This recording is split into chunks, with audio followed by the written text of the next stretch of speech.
Good evening. Welcome. My name is Sean Ulmer. I'm Executive Director at the Cedar Rapids Museum of Art, and welcome to another edition of One Night Stand. This is our series of brief programs where you look at one work by one artist for one night.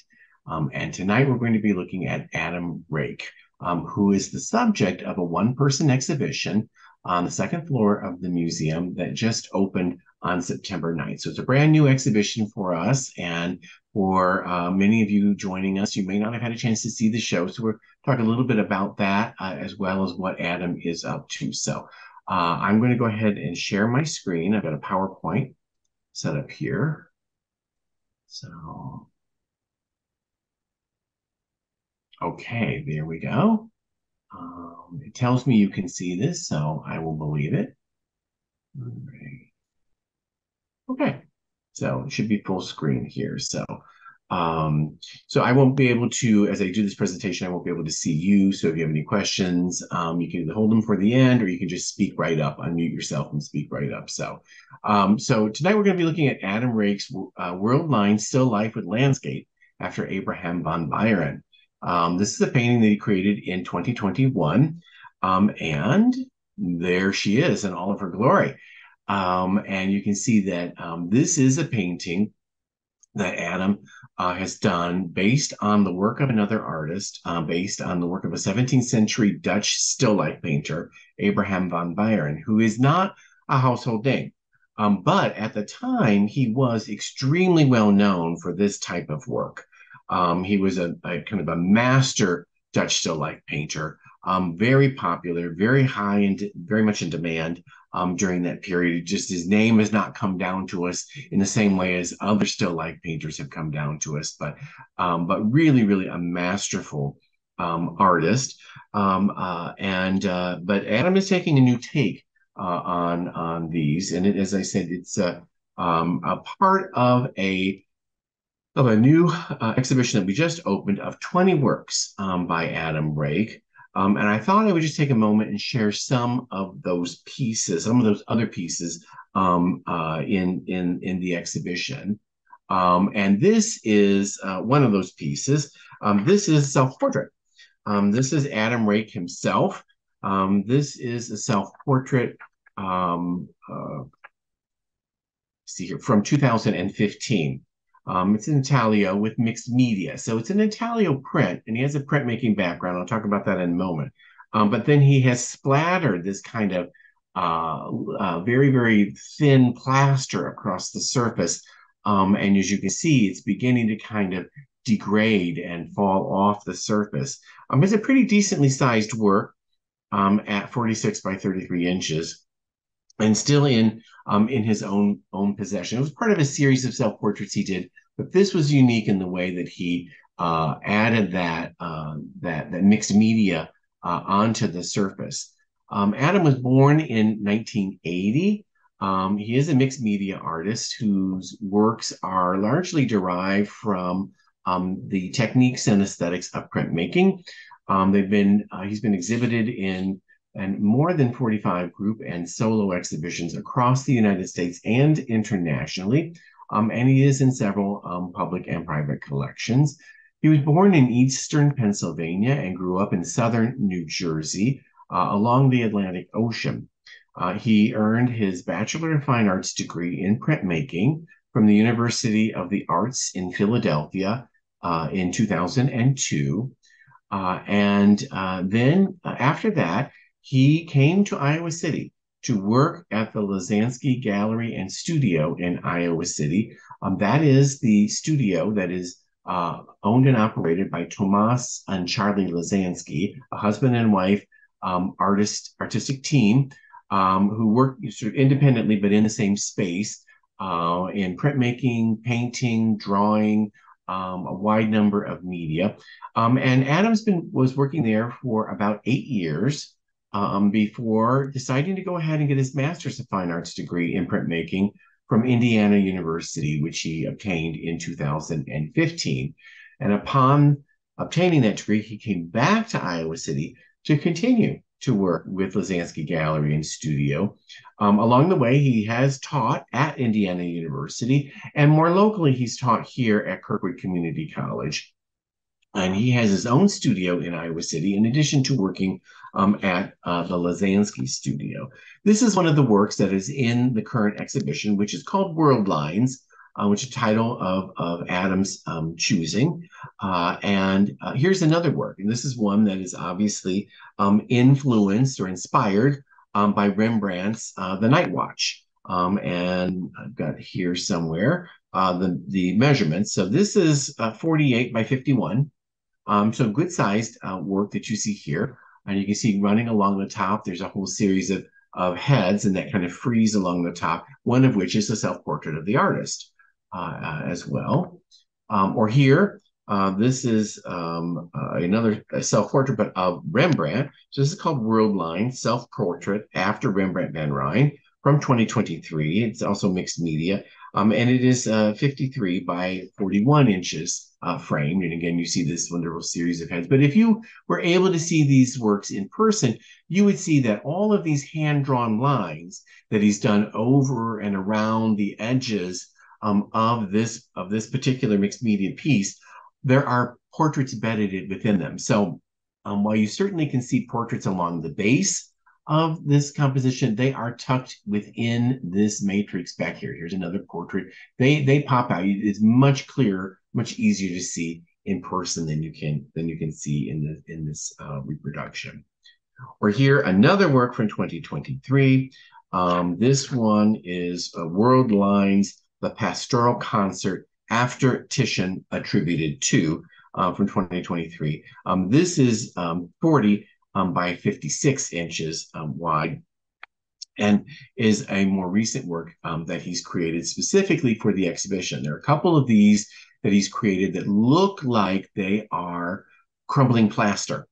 So it kind of calling back to his 2015 self-portrait, where he is, where he's actually applied some sort of plaster-like substance to the front, and it's sort of crumbling off the surface.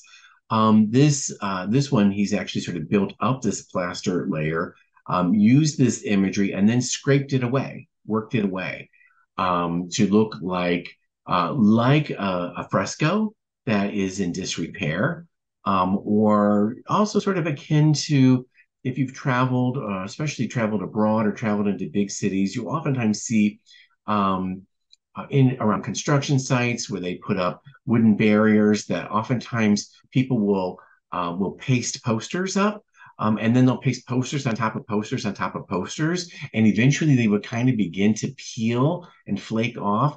It's sort of reminiscent of that as well.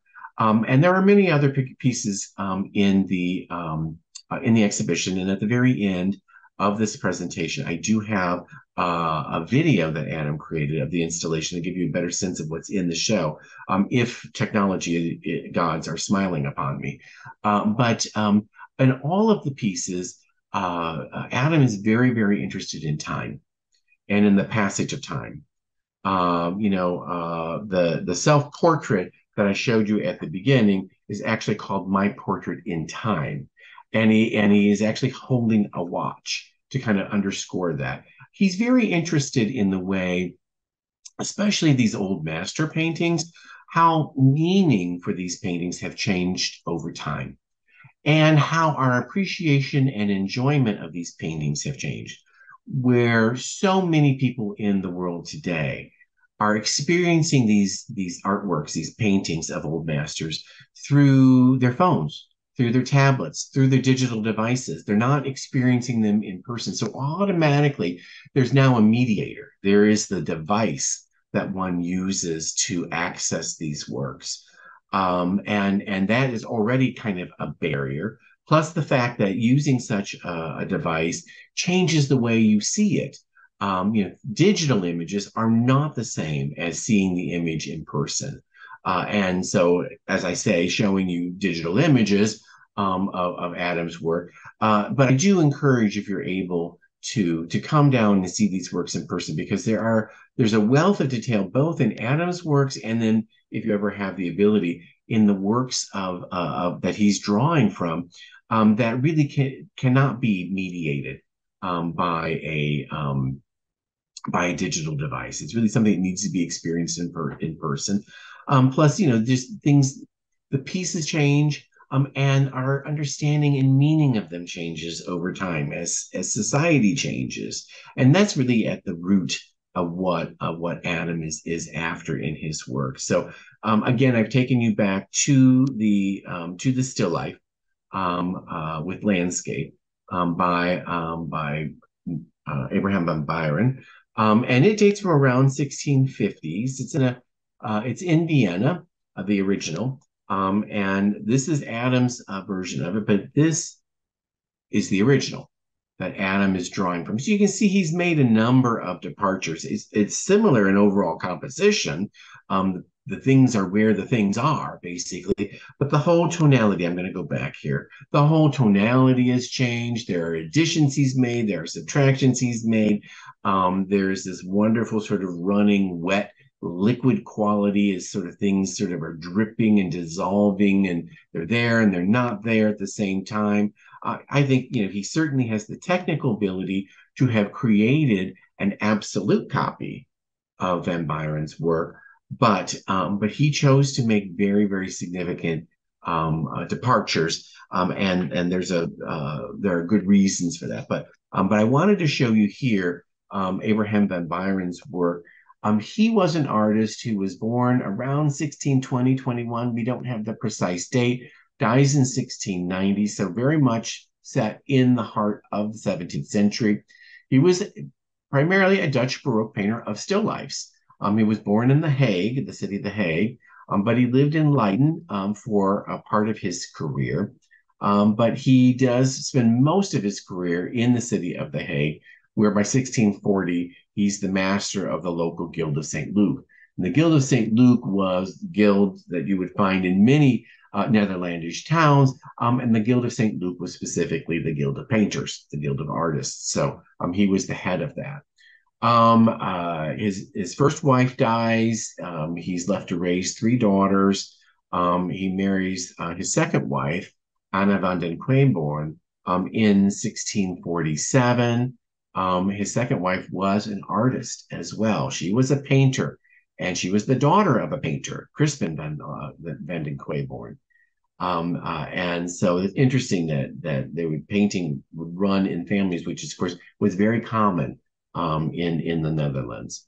He often worked on larger scales than many of his Dutch contemporaries, and he does create these sort of massive still life canvases. And we'll talk a little bit about the evolution and the development of the still life here in a moment. I wanted to show you a few other works by him that I think to give you a better sense of what Abraham Van Beyeren's work was like. Now, obviously, he's not the sole subject of this presentation. Is really Adam Rake, but I thought as long as we were looking at the source for Adam's work, we look a little bit deeper. So this is Still Life with Self-Portrait of the Artist in a Silver Jug. So it's a large scale painting as well, and I have a kind of a detail of the silver jug where you can actually see the artist at his easel painting it. So a clever way to include sort of a self-portrait. I might just want to note, there's a lot of these transparent glasses. You see one of the glasses turned on its side. You see seafood. You see peaches. You see grapes. Go back to the overall. You see meat. You see this wonderful tilted ceramic bowl holding fruits, very similar to what he does in the painting that Adam's referencing. That peeled lemon with the peel hanging down. The knife on the tray, very similar to the previous representation that he did. All of these works were symbolic. All of these elements, excuse me, were symbolic. So each of these had a meaning that would have been known. And I'm going to go into that in a little bit. And this became very, very popular in the 17th century in the Netherlands. The genre, the specialty, the subject matter of still life was really kind of codified in the Netherlands in the 17th century. We'll talk about a little bit about still lifes that came before and the kind of evolution of the still life um, uh, subject matter, but it really becomes its own thing in the 17th century, especially in the Netherlands. And that is somewhat tied to the rise of Protestantism and the demand by this newly wealthy middle and upper class that was not princely, but was actually a merchant class, traders who were making a lot of money in the Netherlands. Buying and selling of goods, imported goods around Europe, in from, even from the Middle East and so forth, making a lot of money, wanting to decorate their homes with really kind of opulent works of art that sort of attested to their wealth on the one hand, but were not sort of overtly Catholic in subject matter. So this is what the time period where you see really the development of landscape as its own genre, the development of still life, of flower painting, of a whole host of subjects that were not biblical in nature, but yet still had a lot of religious symbolism attached to them because while it may not be a painting of a crucifixion that you may not want in your home, these works, more palatable, say in a domestic interior, would have still had a whole host of religious associations. And I'll talk a little bit about that in a moment. But again, the detail with the self-portrait. Here is another one. This is a banquet still life with a mouse from 1667. And you probably can't really make out the mouse, but he's right here in front of this peach. And I did go ahead and make a detail of it so you can see him again. Again, same bowl, same silver platter, same knife, the same lobster, the same series of fruits, but put into a different arrangement in this particular composition. Very different here is still life with haddocks and plaice from the National Museum in Stockholm. Gives you a different side of his work. And here a banquet still life from the 1650s. That was really his sweet spot, the 1650s. And this one is at the Seattle Art Museum. So if you're out that way, you probably see it. You see again, same knife, the same peeled lemon. You have the same Nautilus cup to the right that you find in the painting that Adam is quoting. Many of the same elements, but again arranged in a different way. And in fact, this same composition, this silver dish with lemons, is also in the piece that Adam is quoting. And a little bit different is this flower still life with timepiece from the 1660s. And this is also by Abraham Van Beyeren. And you can see the timepiece up front here. And each of these flowers would have had a specific association.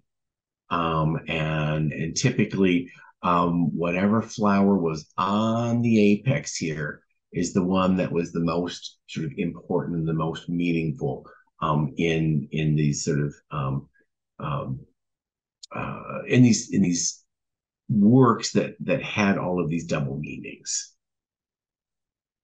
Now, still life as an art form doesn't spring onto the scene in the 17th century in the Netherlands. There is a wonderful history, but it takes on new meaning in the 17th century. So I wanted to share a couple of precedents. One is this Roman mosaic from the 2nd century from the Vatican Museum. So you can see here again, you see fish and you see fowl, you see figs, you see asparagus-like form, and you see shrimps. Wonderful display of still life. And throughout, even in this early example, rendering still life was a bit of a challenge for it to look like the thing it was supposed to look like, and it was an opportunity for artists to show their virtuosity And this is a really, really fine mosaic that totally communicates the materials that it's showing, the items that it's displaying. Here's similarly a Roman wall painting from Pompeii from around 70 AD that's now in the National Archaeology Museum in Naples.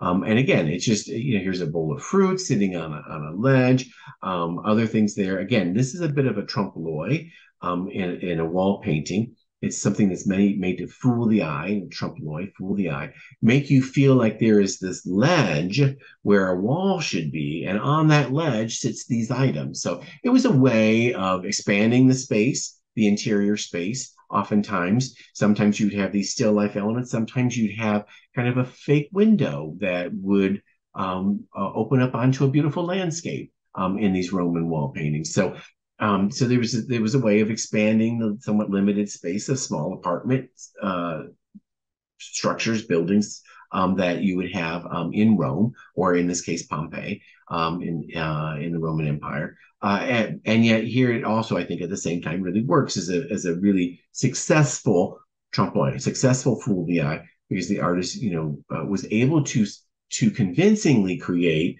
a third dimension on a two-dimensional surface. Still life continues, but in a very different form in the Middle Ages. Here, a Flemish piece at the Hours of Engelbert of Nassau from around 1470. And here you see still life elements, again, kind of set into these little shelves, these little cubbies, these little alcoves, a whole host of pieces of pottery, a lot of blue and whiteware, which, would have, come by way, by most recent way of inspiration through the Middle East, but was very popular in the Netherlands. For example, Delftware very much favors blue and white, and so it's kind of ubiquitous at this time. But yeah, through trade routes, a lot of these pieces would have made their way to Europe and inspired European versions of the same. But here, a wonderful little prayer book for a princely class that has these wonderful still life elements in them as well. Or Robert Campin's Annunciation Triptych that's at the Metropolitan Museum of Art in New York from 1427 to 1432, so a little bit earlier. It's also known as the Marode altarpiece after the name of the commissioner and the people featured on the left wing. And here you see still life elements, not only in Joseph's workshop on the right, because he was a carpenter, but also in the center, where you see the Annunciation happening, the angel appearing to Mary. You see these wonderful elements here. You've got the pottery, the lily, which was a symbol for Mary, was a symbol. The white lily was a symbol for Mary's purity.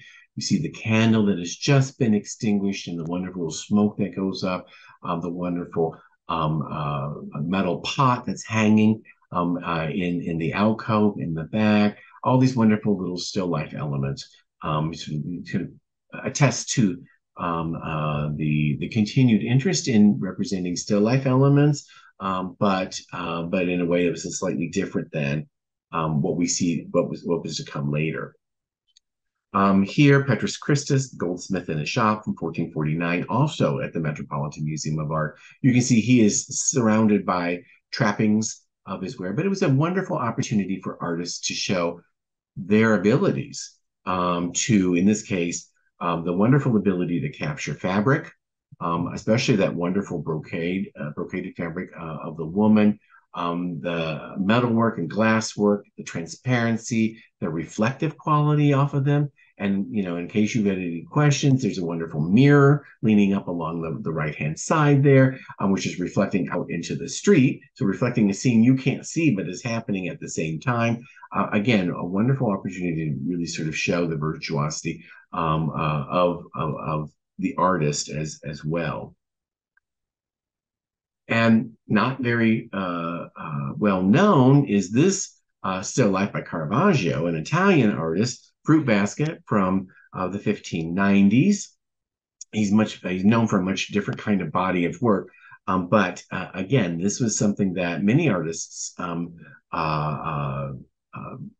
tried in order to try to perfect their skills. And you can see he was amazing in his ability to capture these wonderful still life elements in this basket, and even to put this basket on a ledge where it's actually creeping over the ledge a tiny little bit, really, really underscoring the three-dimensional quality of the work. This is Joachim Bacheler from the 16th century. It's a kitchen scene. And it was also kind of it was very similar to many kind of market scenes that were being created at the same time, where you'd have this wonderful spread of things that you would find in the market. Here, this is actually a religious scene, because in the background, you have Christ in the house of Mary and Martha happening right here. So here's the religious imagery right here. But this is what is really happening in the foreground. And these are people working in the kitchen of Mary and Martha. But really, this is a terrific still life scene. So it's not surprising when you see a work like this from the 16th century that in the 17th century, it really becomes just about that. And all of the religious symbolism is then attached to the still life elements, and there isn't this scene in the background, in this case, for example, of an actual biblical story. Here, Willem Kalf from the 17th century, oil and canvas, at the J. Paul Getty Museum. And this is where we begin to see in the 17th century in the Netherlands, in particular in the northern Netherlands, where these still lifes are entities of their own. This is the whole reason for being, and the still lifes begin to take on symbolism. The lemon, for example, which you see here on this silver plate, which is barely on the table, it's hanging way over the table. It was a luxury good. It was a sign of wealth. It was known for its many medicinal qualities. The lemon peel, when you would peel the lemon peel was candied.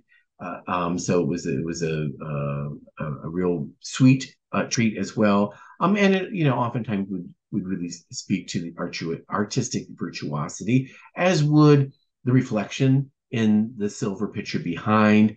There's the glass goblet, the knife, which is frequent in these scenes. Oftentimes had an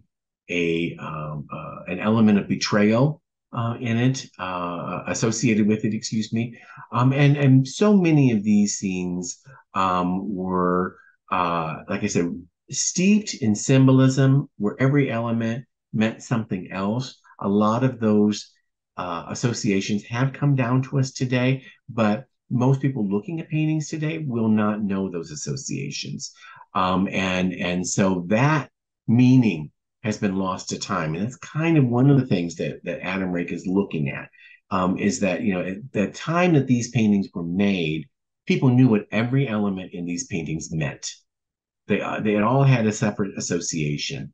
Many of those things we do know from written records that have come down to us, but today's viewers have no concept of what these were. And many of these pieces had a very strong religious and or moralistic element to them. They were oftentimes called vanitas, vanity paintings, to underscore the fact that that life is temporary, that we're here for a short period of time, and that's oftentimes underscored by the inclusion of a watch or a timepiece that you see here, and the things that we enjoy in life, the things that appeal to our senses, like music, like taste, like sight. So you've got musical instruments, you've got all of these things with taste. Sight would have been seen here in this reflected mirror. All of these things are transient. They will pass. All of these things that we enjoy on a day-to-day basis, that fill our life with pleasure, will all pass when we die. All of our book learning, you see these books in the background, all of our book learning, that will mean nothing on the day of judgment. And so all of these works have these wonderful symbols in them associated with them. And it couldn't be much clearer in a painting like this. This is Peter Kless, Still Life with Skull and Writing Quill from 1628. The overturned glass is oftentimes a symbol of death, of the passage of death. The skull certainly underscores that. And another common symbol of death is the extinguished candle or the burning wick that has just gone out, like life has been snuffed out. Again, all of the learning that we do during life will go when we go. It's not none of this, none of life or earthly pleasures can go with us. Only what we do for the soul can go with us.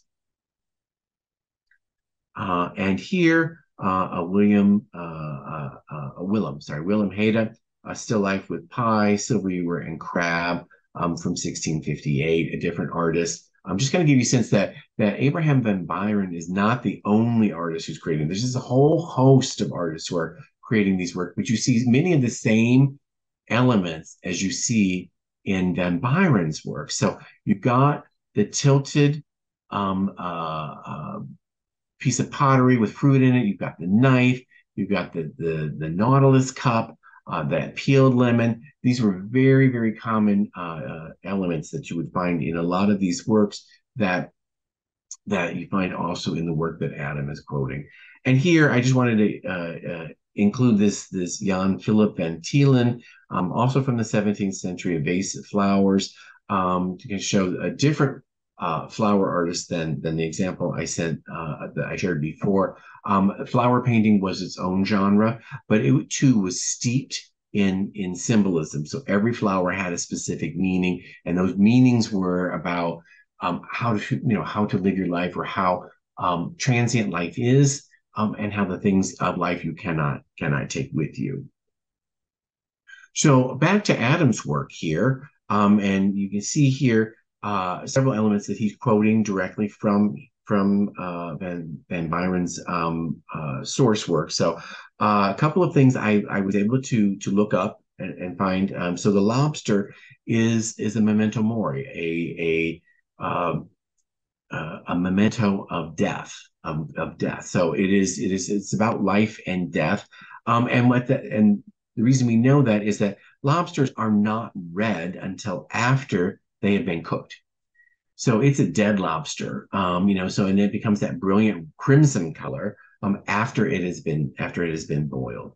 I mentioned the knife, which you see here in the center of the composition. That is again associated with betrayal. The Nautilus cup, which you see is on its side, is a sign of wealth, but it's been tipped over. Say that wealth is not permanent. The peach, and you see several peaches in all of these compositions. The peach is a sign of truth and salvation, oftentimes associated with that.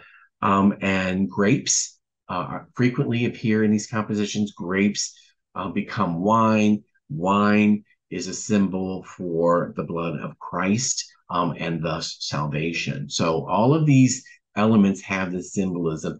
And those are not necessarily the things that Adam is evoking, but he's used, but those are very much part and parcel of the source material that he's drawing from.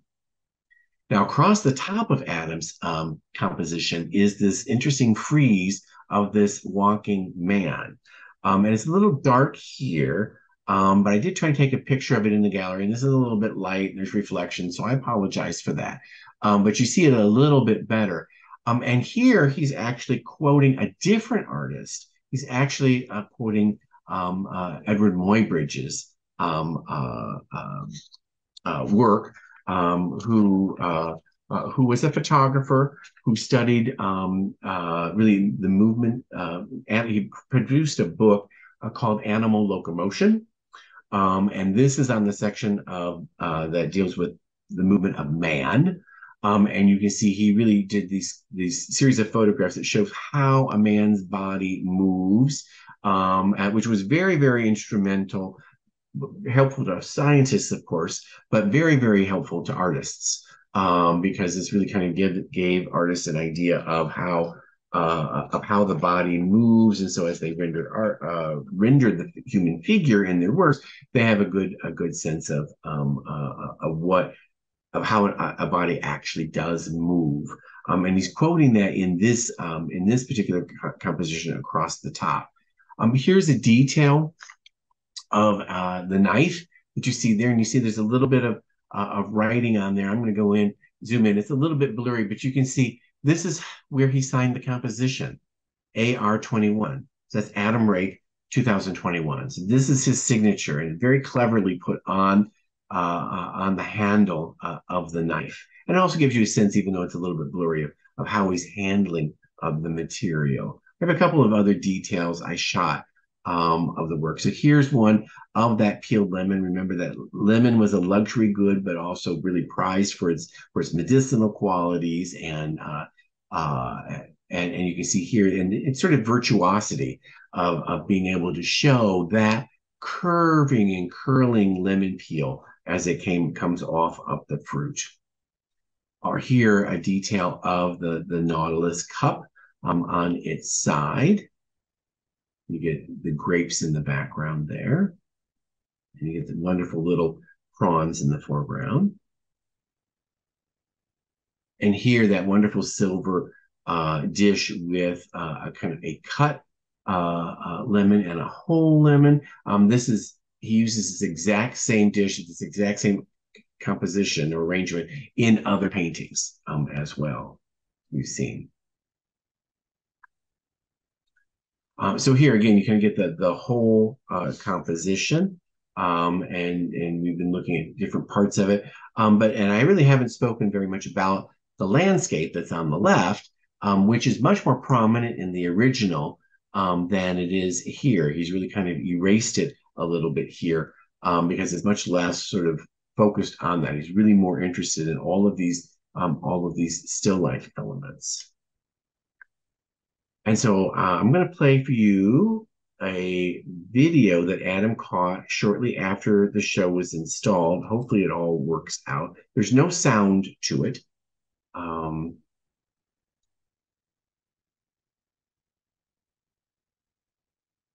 So here, entering the show with the intro panel, and you see his self-portrait with the stuff that in it.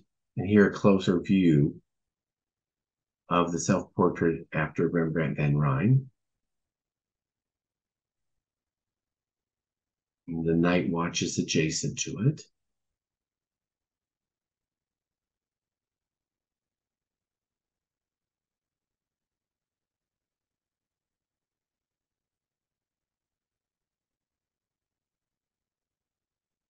And then you see the still life adjacent to that.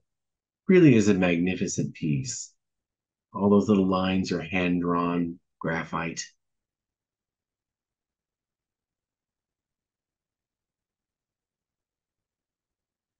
It's the pastoral scene.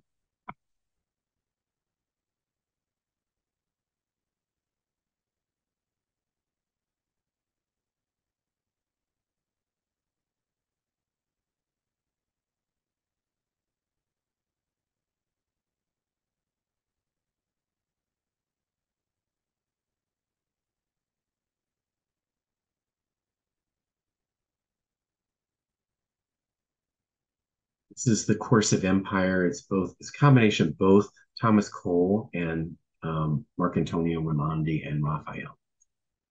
He's used two different pieces that he's kind of combined into one. You can see him working the surface here.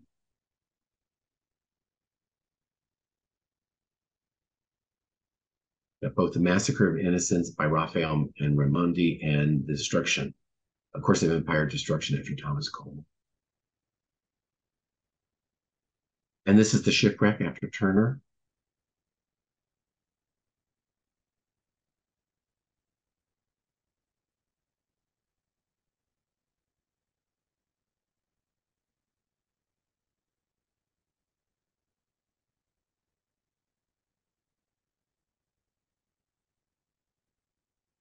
Primavera after Botticelli. Again, another one of those kind of scraped plaster pieces.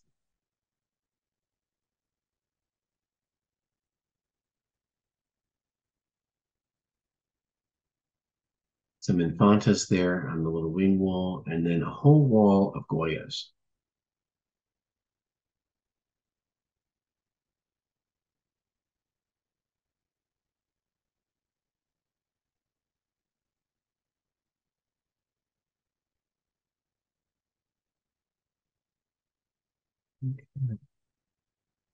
So there we are.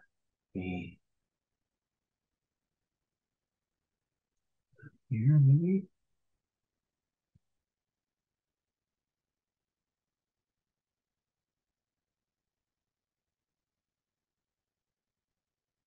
We are. So let me stop sharing. Okay. I think you guys got to see all of that. Once I throw that screen up, I can't see any of you. So I just hope that you're there. So that's, I know I went a little bit longer than normal. But I kind of went down the rabbit hole when it came to this wonderful tradition of still life and the work of Abraham Van Beyeren, who again is not a household name, but really was an incredible artist, and so much so that inspired Adam Rake to use him as a source for one of his paintings. So we have 20 works on view in Adam's show. Like I said, it just opened in September. It will run through the end of the year into early January. And if you're able to, I do encourage you to come down and take a close look at them. I wouldn't wait till the last minute. I mean, it's just one of those things that there's so much to look at that you could come and look at a couple pieces and spend a lot of time looking at them and get a lot out of them, and then you can come back another time when your eyes are less exhausted from looking, and look anew, look fresh again, and see what other works hold for you, because there's a lot. These are very detailed, very full, very large pieces that reward close looking, and Adam certainly wouldn't complain if you spent extra time taking a look at them, because they really do. They really are magnificent. You get to really see his hand in everything that he's doing. So he really does work those surfaces. So if you have a couple of questions, I'd be happy to try and answer them. Um, Adam is, if you're in the area, Adam is doing a lot of programming for us. So he's doing an Art Bites in early October. He's already given a really interesting tour to our docents, so they're ready to talk about his work. And he's got several programs planned with our education educator, museum educator, who has been utilizing his availability and his proximity to be able to talk about his own work. And he's quite, having taught, he's quite articulate about his work. So thank you for joining me this evening. Hope you have a good rest of your evening. And if you get a chance, do come down and see Adam Rake's exhibition.